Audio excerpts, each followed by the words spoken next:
There is an interesting Chinese saying, may you live in interesting times. And what interesting times are these? There is so much flux, politically, socially, and economically, both in India and globally. And we have just experienced a small piece of that this week, with it promising to get more interesting over the next few months. We will delve more into that later. My name is Saurabh Basrar, and I'm one of the co-authors of the book and a partner with Altis Investment Advisors. Now we will be playing some exclusive audio footage from the interviews that we took for the book.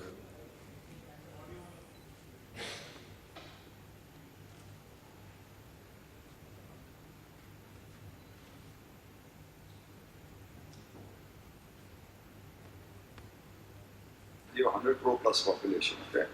Who wants consumption, who have rising standard of living, rising standard expectation. So that's the reason you'll be bullish in India, because all drawdowns are very sharp, but swift also. Swift, yeah. They'll just take out. Before you know it, it'll be back on there. So you're lucky. You're living in a place that if you're bullish, you're generally going to be right 80% of the time. Right. So, but bear markets do happen. Let me tell you, they're very painful. I've been through a lot of them in India and overseas. They're very, very painful. The best example I can quote to you is the Dow Jones hit, I think 1,000, the number 1,000 for the first time in 68. It didn't cross it until 1982. A period of 14 years, the Dow did cross 1,000 on the index. Then when it crossed it, finally went to 10,000. But leave that aside. Yeah. So I'm saying that, bear markets can be prolonged. Okay, but then the beauty of this is as follows, that you can make a lot of money in a bear market also. People will think, first of all, you build your portfolio for the bull market. Secondly, within the bear market, you find great companies. Like, for example, Infosys came out in the middle of the 92 bear market. So you bought that, you made good money. But also trading opportunities. If you're skillful at that, you can trade from the lows to the highs once you figure out it's a trending market, or trading market. So, money can be made in markets because it's volatile. Money can be made at almost any types of markets. The big money is always made when you buy at the bottom of a bear market. It's like the tiger crouching and waiting for his prey. At the weakest point goes and attacks him. So the weakest point of the market is in the middle of a bear market when all the values are in your favor. No one is interested, so you can buy the quantities you want at the price you want. That is the sweet spot for an investor. So we built about 15-60 lakhs of reserve, but for membership you need 25 lakhs. So we borrowed 10-12 lakhs and bought the card, and we became zero again. And that time this Harshamita bull was building up.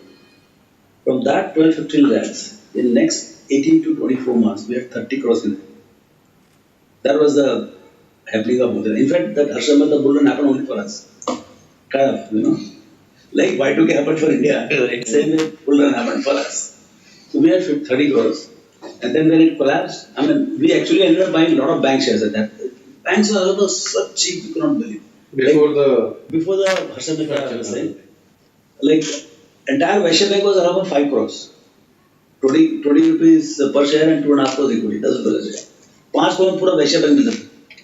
आपको ICICI bank मिलता था कुछ 200-400 करोड़ में। So ऐसे हमने सब bank के share खरीदे, हमको बहुत तेज था। And scam कहाँ हुआ? Banks में हुआ। So हमारे 30 करोड़ 10 करोड़ हो गए, मिट्टी हो गया। One question here. So when did you have that 12 lakh, right? How did you make it to 30 or 10? So basically, see, because it's like you bought something that went up, or it was like part trading, part. No trading. So then what like? See, एक तो पहली बात जो you don't know what happened in 92. 92 was like a rocket. Crazy, yeah. It was crazy. This is nothing. जो बाजार कुछ नहीं. Correct. It's like a market went 6 times. From 1,000 to 4,200 in less than 2 years. It's almost like a 4x index itself.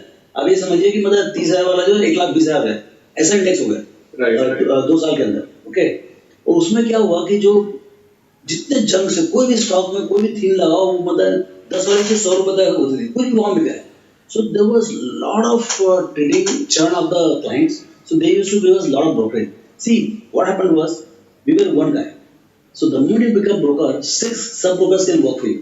So I deployed 6 guys to go to the ring. So my capacity went 6 times. So, and the brokerage that time was 1.5%. So I started making entire 1.5%. Right. So the brokerage was massive, and we were investing. The moment brokerage is booked today evening, I'll buy tomorrow morning stock against that. But when you are in the market and you see on a day-to-day basis that things are going crazy, how was it difficult for you to sort of, when things around you are going crazy to that extent and sort of... No, because I used to always feel that, there should be some enough money with me to sustain my lifestyle. Okay, And that was always there, right. even if the market crashed also. So, that was not not the problem. The wealth coming, because in my opinion, I always tell my children also, even now, whatever is our investment in stock market, you should take 25% of that as our investment. Suppose it is 100 rupees today, our 25 is ours, that's all. 75 is not ours. Suppose it goes down to 80, then only 20 is ours. So we have to try to learn and live within that 20 or 25, not think about the balance. So 3/4 of it you are willing to look at as a drawdown at any point. At any point of time, it can go down It to can that go level. down. Because it happened, once in 2008 crash, the stocks that we held fell the maximum because they were illiquid and there were no takers at all. So Sundaram Fasteners used to be $50, it came down to $13. Sundaram Clayton came down to $100 from $200. Like that, all these stocks that we were holding, Myco came down, Vapco came down, everything came down. Vapco is not there, of course. Everything came down. 2008 crash. So my 100 rupees became 20 rupees that time. But that 100 rupees was big enough to sustain again. But when you are in the market and you see on a day-to-day basis that things are going crazy, how was it difficult for you to sort of, when things around you are going crazy to that extent and sort of... No, because I used to always feel that, there should be some enough. You can afford to not look at charts. And both are typically the same. One is a person who's got such a long-term view of the business. He's going to look at the business from a 10, 15, 20 year point of view. So if I was the promoter of a company and I'm driving the value of this company and I know this is what I expect to achieve in 5 or 10 years, I've not really looked at what market, because I know the market will be afraid of this and doing this and all that. So if I'm an investor of that type, that I'm as good as a promoter of the company, then I'm going to be interested in what is this company going to do in 10 years or 15 years. Then I'm going to look at price, because price gives me no information. Second is, if I got inexhaustible sources of funds. Every year my portfolio sizes is 1,000 crores, and every year I'm going to get another 300 crores for some source. Perfect, it's a classic example. He keeps getting more and more money. He doesn't have to look at a chart because he always has money to invest. But if you're operating in a closed box, I got an X amount of money. I'm not getting more money except from profits I book. That is my availability of funds. Now, if I buy a stock at 500 rupees, it goes up to 600 rupees, and it drops to 300 rupees. Now I think 300 rupees is very cheap. Where am I going to get more money to invest in? But suppose when it went up to 500 rupees and went up to 600 rupees and it dropped at 500 rupees, and I said, ठीक है, कुछ problem, मैं बेच देता हूँ. It goes to 300 rupees. I have money to buy 300 rupees. In fact, I can build up a position to 1.5 times what it was before. So if you have limited supply of money, and I'm not talking about the size of money, it's you can have 10 lakhs unlimited, or you can have 100 crores unlimited, or you can have 10,000 crores unlimited. Limited is limited. Right. Once you have limited source, your money comes from your stocks only. So you can't afford to let stocks go down, and then you become passive investor. 300 में मैं तो बेच नहीं सकता हूँ, बहुत सस्ता है, ले नहीं सकता हूँ, मेरे पास पैसा नहीं. So I become observer in this thing. Right.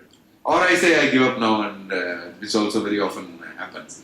So I think it is very, very important to. Otherwise, you become bystander. See, one sort of view among investors is when you have these all corporate governance issues, the management is such, it's better to avoid rather than get into it and then to sort of either save your investment or make money. Wherever you invest, that happens or no, how do you know?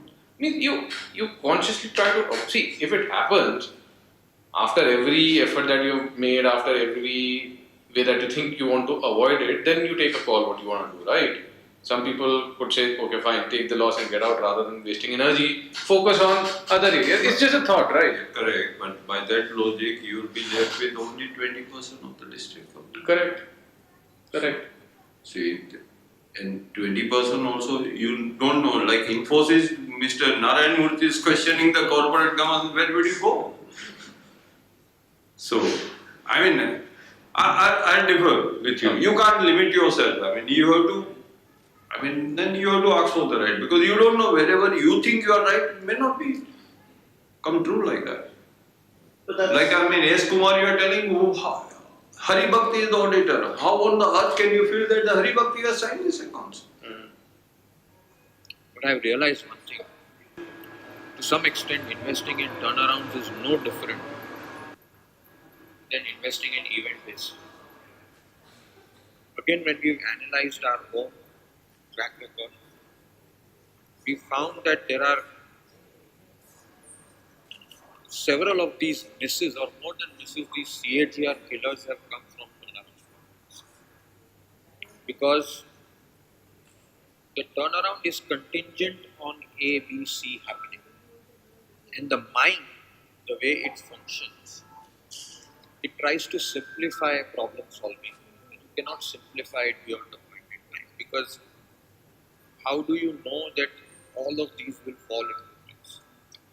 And in the time frame that you desire that they will fall into. And therefore, today, but turnarounds, if you get them right, also make you a lot of money, and that's the lure. वो lure बहुत strong है, क्योंकि वो turn around नहीं हुआ है, इसलिए आपको सस्ता मिला. और when you, और क्या होता है कि when you are buying a turnaround, you obviously also construct a scenario of कि ये हो जाएगा तो क्या numbers होंगे, और अगर ये numbers हो गए तो क्या valuation मिल सकता है. And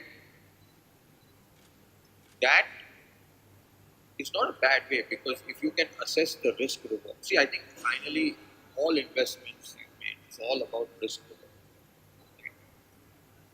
So the risk reward is great, but the strike rate is not. The probabilities are low. And I've realized that even in our portfolios, to not over time, I've realized that especially when market valuations are elevated, there is a tendency of the people to gravitate towards turnarounds. Because they're cheap, because your mind will not allow you to buy something at a 30-40p, because that's the way you've been kind of brought up. Or if you consider valuation to be an important parameter. So you try to look for a cheaper alternative, which usually has something which is not fitting, right? And the mind tends to force fit it and say कि नहीं ये तो हो जाएगा. And then it takes, either it never happens, or it takes the ever for happen, or before that happens something else goes wrong. Or you sell it just before it happens. Or you sell it, you finally give it up and you sell it before it happens. Right? So we are having a field time in the office because Bombay dyeing is going up 5% every day, and we held it for a long period of time. Not that our hypothesis was wrong, deep value, not even anywhere else. I said real estate mein to you be where you can see, look, feel. So Bombay mein, in the heart of the city, right? And still we didn't make money. And now people come and tell us कि Bombay dyeing अच्छा लगता है.